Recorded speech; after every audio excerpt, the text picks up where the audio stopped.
Shalom, saudara dan saudari yang terkasih dalam Tuhan kita Yesus Kristus. Marilah kita luangkan waktu beberapa menit untuk berkencan dengan Tuhan saat ini, agar dari hari ke hari kita semakin dekat dengan Tuhan, sehingga hidup kita semakin diberkati dan menjadi berkat. Bacaan dari Injil Lukas bab 6 ayat 35 sampai dengan 36. Tetapi kamu, kasihilah musuhmu dan berbuatlah baik kepada mereka, dan pinjamkan dengan tidak mengharapkan balasan, maka upahmu akan besar, dan kamu akan menjadi anak-anak Allah yang maha tinggi, sebab Ia baik terhadap orang-orang yang tidak tahu berterima kasih dan terhadap orang-orang jahat. Hendaklah kamu murah hati, sama seperti Bapamu adalah murah hati. Demikianlah sabda Tuhan, terpujilah Kristus.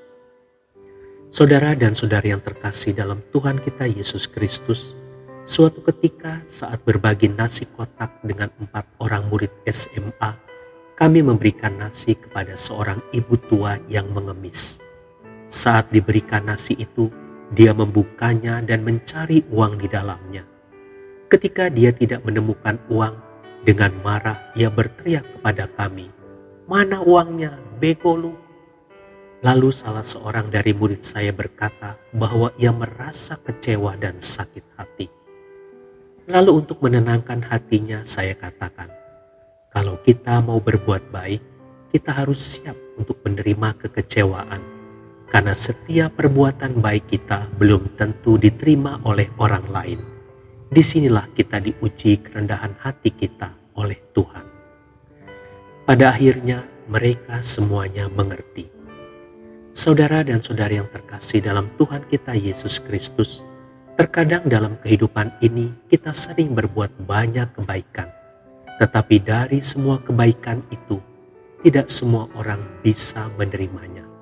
Bahkan mungkin mencela, mencerca, dan membalasnya dengan kejahatan. Ketika kita mengalami hal itu, banyak di antara kita yang pada akhirnya berhenti untuk berbuat baik dan menjadi benci atau marah dengan mereka. Kita tidak menyadari bahwa terkadang Tuhan ingin membentuk kepribadian dan mental kita melalui pengalaman-pengalaman yang menyakitkan. Tuhan ingin membentuk kita bukan hanya menjadi pribadi yang biasa-biasa saja, tetapi ingin menjadikan kita sebagai pribadi yang luar biasa dan tahan uji. Marilah saudara dan saudari yang terkasih dalam Tuhan kita Yesus Kristus, kita belajar untuk melihat hal yang positif dalam peristiwa negatif di kehidupan ini. Kita juga belajar untuk mengerti pemikiran Tuhan dalam setiap peristiwa hidup ini.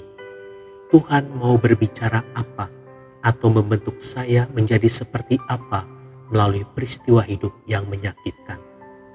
Jika kita bisa belajar memahami rencana Allah dalam hidup kita, maka hidup ini akan menjadi indah walau terasa berat untuk menapakinya. Tuhan Yesus memberkati. Marilah kita berdoa dalam nama Bapa dan Putra dan Roh Kudus. Amin. Tuhan Yesus, terkadang aku tidak mengerti apa yang Kau kehendaki dalam hidupku ini. Begitu banyak peristiwa-peristiwa dalam hidupku yang menyakitkan dan membuat aku menderita.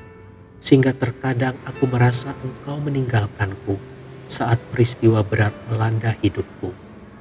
Tapi kini aku sadar bahwa ternyata dalam setiap peristiwa hidupku, terutama yang menyakitkan dan mengecewakanku, ada rencana indah untuk pembentukan kepribadian dan karakterku. Terima kasih Yesus, karena melalui peristiwa hidupku yang menyakitkan, Engkau mau menjadikanku pribadi yang luar biasa. Amin. Dalam nama Bapa dan Putra dan Roh Kudus. Amin.